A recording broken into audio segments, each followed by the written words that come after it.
Dieu dit que la lumière soit, et la lumière fut. Dieu vit que la lumière était bonne, et Dieu sépara la lumière d'avec les ténèbres. Dieu appela la lumière jour, et il appela les ténèbres nuit. Ainsi il y eut un soir, et il y eut un matin. Ce fut le premier jour. Dieu dit qu'il y ait une étendue entre les eaux, et qu'elle sépare les eaux d'avec les eaux.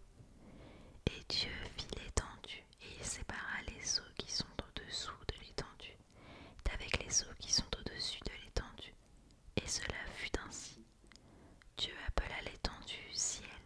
Ainsi il y eut un soir, il y eut un matin. Ce fut le second jour.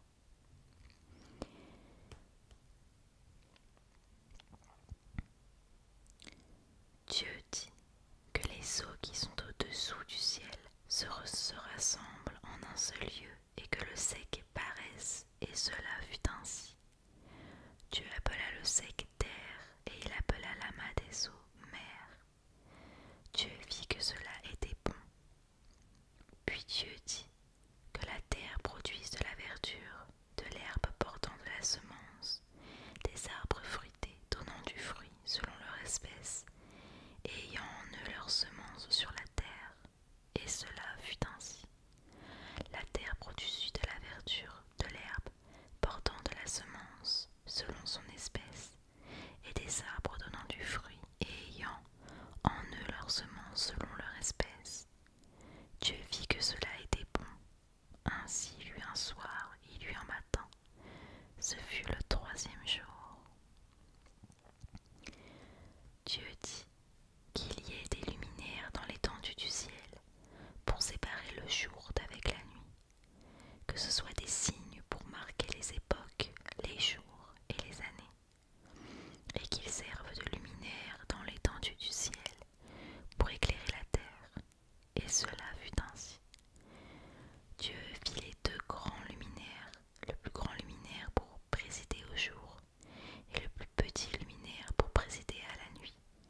Il fit aussi les étoiles. Dieu les plaça dans l'étendue du ciel pour éclairer la terre, pour présider au jour et à la nuit, et pour séparer la lumière d'avec les ténèbres. Dieu vit que cela était bon. Ainsi il y eut un soir, il y eut un matin. Ce fut le quatrième jour. Dieu dit que les eaux produisent en abondance des animaux vivants, et que des oiseaux volent sur la terre vers l'étendue du ciel. Dieu créa les grands poissons et tous les animaux vivants qui se meuvent, et que les eaux produisent en abondance selon leur espèce. Il créa aussi tout oiseau ailé selon son espèce. Dieu vit que cela était bon. Dieu les bénit en disant : soyez féconds, multipliez et remplissez les eaux des mers, et que les oiseaux multiplient sur la terre. Ainsi il y eut un soir, il y eut un matin, ce fut le cinquième jour.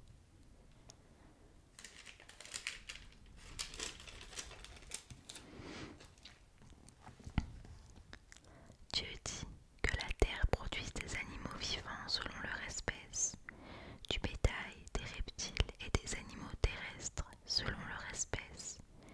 Et cela fut ainsi. Dieu fit les animaux de la terre selon leur espèce, le bétail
Dieu acheva au septième jour son œuvre qu'il avait faite, et il se reposa au septième jour de toute son œuvre qu'il avait faite. Dieu bénit le septième jour et il se sanctifia, parce qu'en ce jour, il se reposa de toute son œuvre qu'il avait créée en la faisant. Formation de l'homme et de la femme. Voici les origines des cieux et de la terre quand ils furent créés. Lorsque l'Éternel Dieu fit une terre et des cieux, aucun arbuste des champs n'était encore sur la terre et aucune herbe des champs ne germait encore, car l'Éternel Dieu n'avait pas fait pleuvoir sur la terre et il n'y avait point d'homme pour cultiver le sol. Mais une vapeur s'éleva de la terre et arrosa toute la surface du sol. L'Éternel Dieu forma l'homme de la poussière de la terre. Il souffla dans ses narines un souffle de vie, et l'homme devint un être vivant. Puis l'Éternel Dieu planta un jardin en Éden, du côté de l'Orient, et il y mit l'homme qu'il avait formé. Et il y mit l'homme qu'il avait formé. L'Éternel Dieu fit pousser du sol des arbres de toute espèce, agréables à voir et bons à manger, et l'arbre de la vie au milieu du jardin, et l'arbre de la connaissance du bien et du mal. Un fleuve sortait d'Éden pour arroser le jardin, et de là il se divisait en 4 bras. Le nom du premier est Pigeon, c'est celui qui entoure tout le pays de Havila, où se trouve l'or. L'or de ce pays est pur, on y trouve aussi le bdellium et la pierre d'onyx. Le nom du second fleuve est Guillon, c'est celui qui entoure tout le pays de Cush. Le nom du troisième est Hiddekel, c'est celui qui coule à l'orient de la Syrie. Le quatrième fleuve, c'est l'Euphrate. L'Éternel Dieu prit l'homme et le plaça dans le jardin d'Éden pour le cultiver et pour le garder. L'Éternel Dieu donna cet ordre à l'homme: tu pourras manger de tous les arbres du jardin, mais tu ne mangeras pas de l'arbre de la connaissance du bien et du mal, car le jour où tu en mangeras, tu mourras. L'Éternel Dieu dit: il n'est pas bon que l'homme soit seul, je lui ferai une aide semblable à lui.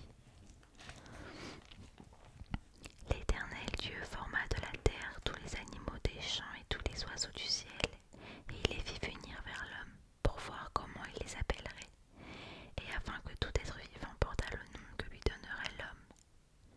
Et l'homme donna des noms à tout le bétail, aux oiseaux du ciel et à tous les animaux des champs, mais pour l'homme il ne trouva point d'aide semblable à lui.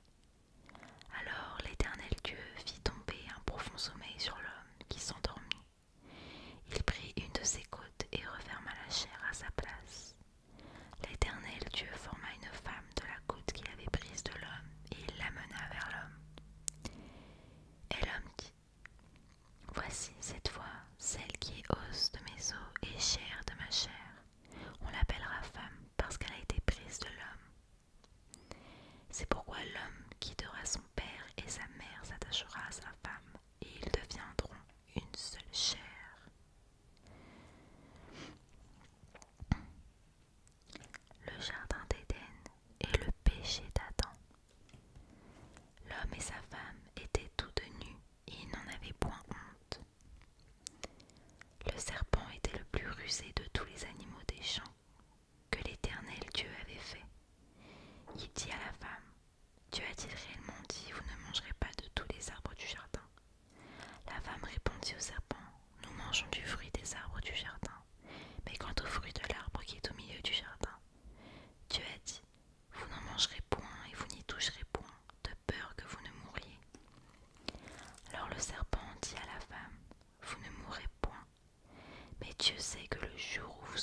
parce que je suis nu, et je me suis caché. Et l'Éternel Dieu dit, qui t'a appris que tu es nu? Est-ce que tu as mangé de l'arbre dont je t'avais défendu de manger? L'homme répondit, la femme que tu as mise auprès de moi m'a donné de l'arbre et j'en ai mangé. Et l'Éternel Dieu dit à la femme, pourquoi tu fais cela? La femme répondit, le serpent m'a séduite et j'en ai mangé. L'Éternel Dieu dit au serpent, puisque tu as fait cela, tu seras maudit entre tout le bétail et entre tous les animaux des champs. Tu marcheras sur ton ventre et tu mangeras de la poussière tous les jours de ta vie. Je mettrai inimité entre toi et la femme, entre ta postérité et sa postérité. Celle-ci t'écrasera la tête et tu lui blesseras le talon. Il dit à la femme, j'augmenterai la souffrance de tes grossesses, tu enfanteras avec douleur, et tes désirs se porteront vers ton mari, mais il dominera sur toi. Il dit à l'homme, puisque tu as écouté la voix de ta femme et que tu as mangé de l'arbre au sujet duquel je t'avais donné cet ordre, tu n'en mangeras point. Le sol sera maudit à cause de toi. C'est à force de peine que tu tireras ta nourriture tous les jours de ta vie. Il te produira des épines et des ronces et tu mangeras de l'herbe des champs. C'est à la sueur de ton visage que tu mangeras du pain jusqu'à ce que tu retournes dans la terre d'où tu as été pris, car tu es poussière et tu retourneras dans la poussière. Adam donna à sa femme le nom d'Ève, car elle a été la mère de tous les vivants. L'Éternel Dieu fit à Adam et à sa femme des habits de peau et il les en revêtit. L'Éternel Dieu dit, voici, l'homme est devenu comme l'un de nous, pour la connaissance du bien et du mal.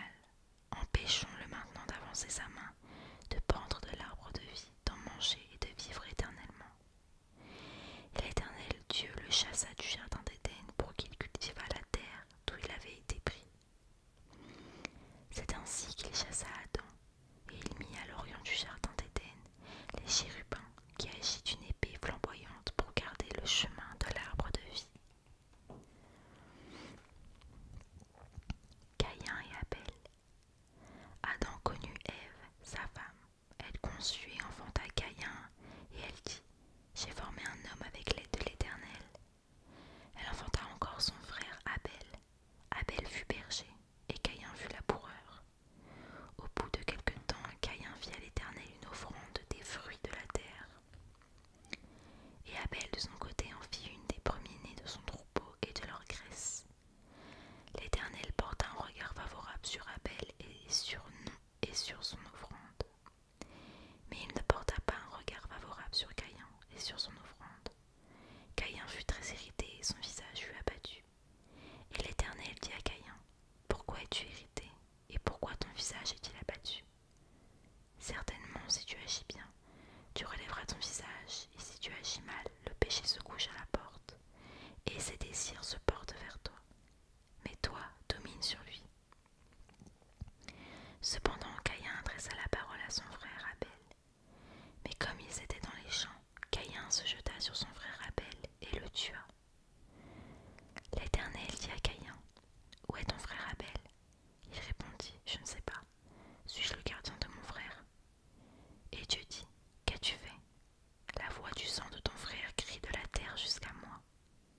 Maintenant tu seras maudit de la terre qui a ouvert sa bouche pour recevoir de ta main le sang de ton frère. Quand tu cultiveras le sol, il ne te donnera plus sa richesse. Tu seras errant et vagabond sur la terre. Caïn dit à l'Éternel, mon châtiment est trop grand pour être supporté. Voici, tu me chasses aujourd'hui de cette terre. Je serai caché loin de ta face. Je serai errant et vagabond sur la terre, et quiconque me trouvera me tuera. L'Éternel lui dit, si quelqu'un tuait Caïn,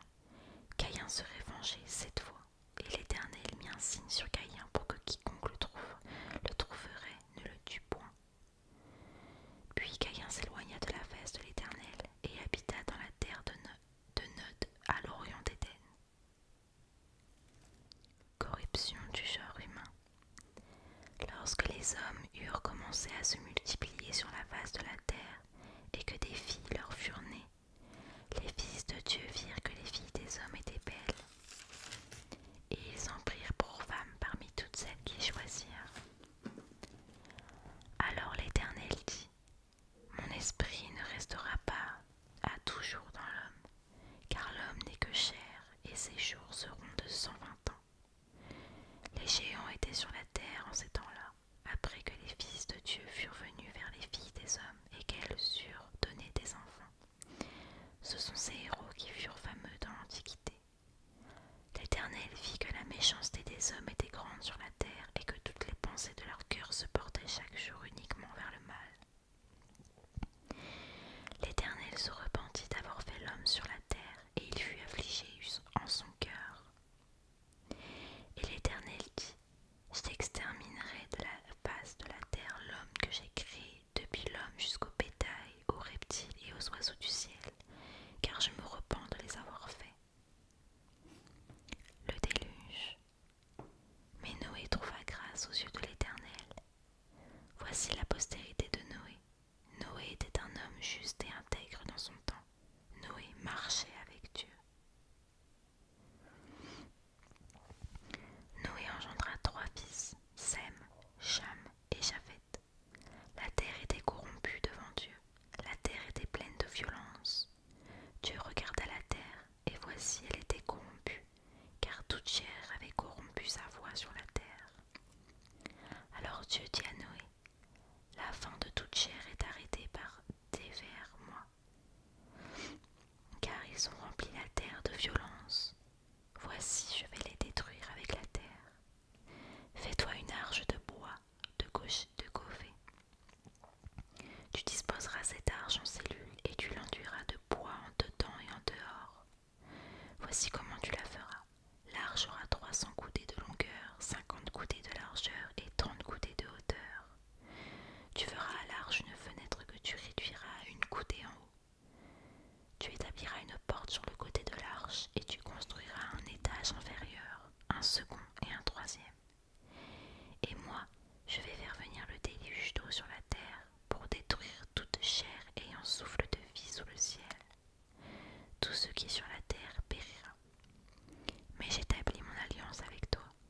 Tu entreras dans l'arche, toi et tes fils, ta femme et les femmes de tes fils avec toi. Tout ce qui vit de toute chair, tu feras entrer dans l'arche 2 de chaque espèce pour les conserver en vie avec toi. Il y aura un mâle et une femelle.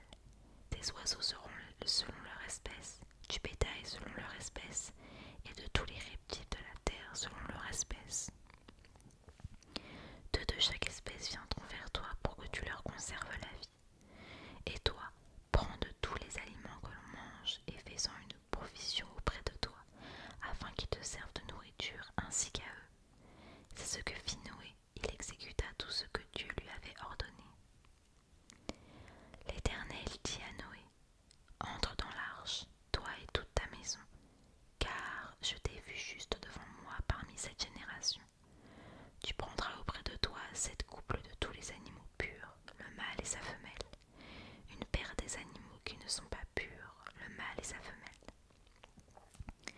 7 couples aussi des oiseaux du ciel, mâles et femelles, afin de conserver leur race en vie sur la face de toute la terre. Car encore 7 jours, et je ferai pleuvoir sur la terre 40 jours et 40 nuits, et j'exterminerai de la face de la terre tous les êtres que j'ai faits. Noé exécuta tout ce que l'Éternel lui avait ordonné. Noé avait 600 ans lorsque le déluge d'eau fut sur la terre. Et Noé entra dans l'arche avec ses fils, sa femme et les femmes de ses fils, pour échapper aux eaux du déluge. D'entre les animaux purs et les animaux qui ne sont pas purs, les oiseaux et tout ce qui se meut sur la terre. Il entra dans l'arche près de Noé, 2 à 2, un mâle et une femelle, comme Dieu l'avait ordonné à Noé, comme Dieu l'avait ordonné à Noé. 7 jours après, les eaux du déluge furent sur la terre. L'an 600 de la vie de Noé, le second mois, le 17e jour du mois, en ce jour-là, toutes les sources du grand abîme jaillirent, et les escluses des cieux s'ouvrirent. La pluie tomba sur la terre 40 jours et 40 nuits.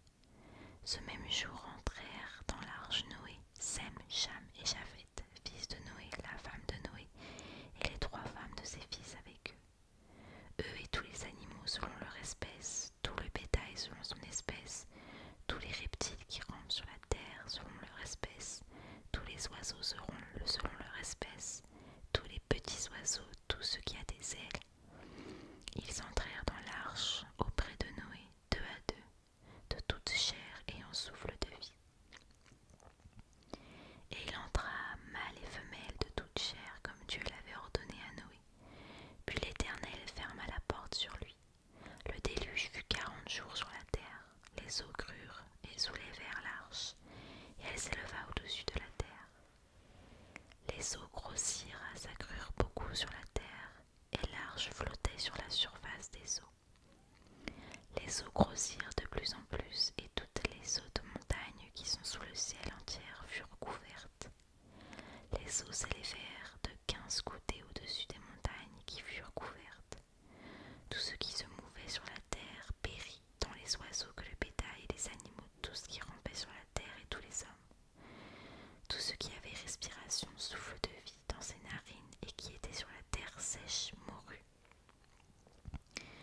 Dieu se souvint de Noé, de tous les animaux et de tout le bétail qui était avec lui dans l'arche. Et Dieu fit passer un vent sur la terre et les eaux s'apaisèrent. Les sources de l'abîme et les écluses des cieux furent fermées.